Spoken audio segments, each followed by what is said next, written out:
Saipo jeb Indriķis Sīpols bija pirmais, kas Okartas akadēmijā sēdās izbalsošanas krēslā. Viņam paveicās un šovu atstāja Mada.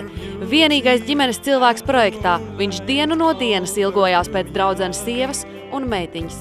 Čau, Žaneta, kā iet? Čau! Čau!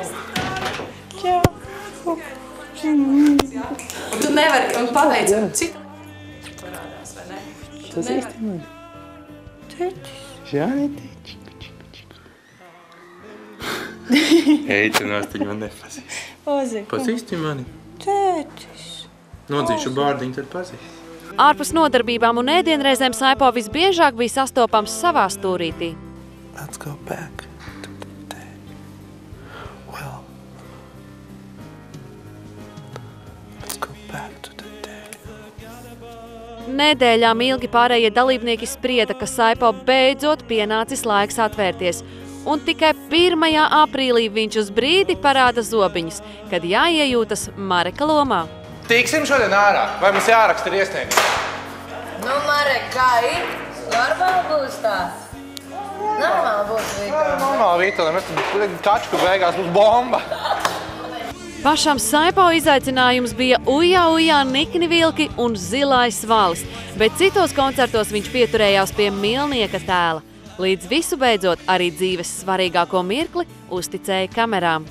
Es vēlos visu turpmāko mūžu lidot ar tevi kopā uz mīlas spērniem. Un tas pasakas turpinājums tagad ir tavās rokās. Vai tā būs laimīga pasaka, par kur arī varēs teikt, un tā viņa dzīvoja laimīgi līdz mūža beigām. Tāpēc ieviņa.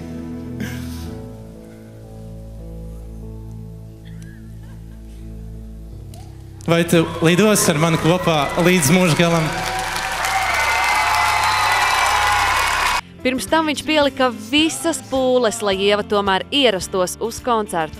Tu Twitterī esi ierakstījis tādu īpatnēju ierakstu. Tavu klātbūtne man noteikti dos ļoti lielu spēku un varbūt izdosies izcīnīt vēl vienu mācību nedēļu. Šādi tu aicināji Ievu uz koncertu, ja? Jā, nu man viņu ļoti vajadzēja. Es izdarīju tā, kā es gribēju. Tā, kā es jūtu pats. Iespējams, tieši šo soli skatītāji nespēja piedot Saipo un nosēdināja viņu uz izbalsošanas līnijas. Paldies Dievam, tev dzīvē pienāks, ja? Kas tev vienkārši pateiks. Ja? Viņš paklausīsies, viņš teiks, nu, es tagad improvizēju, viņš teiks, vispār ej mājās un stāda cukurbietus.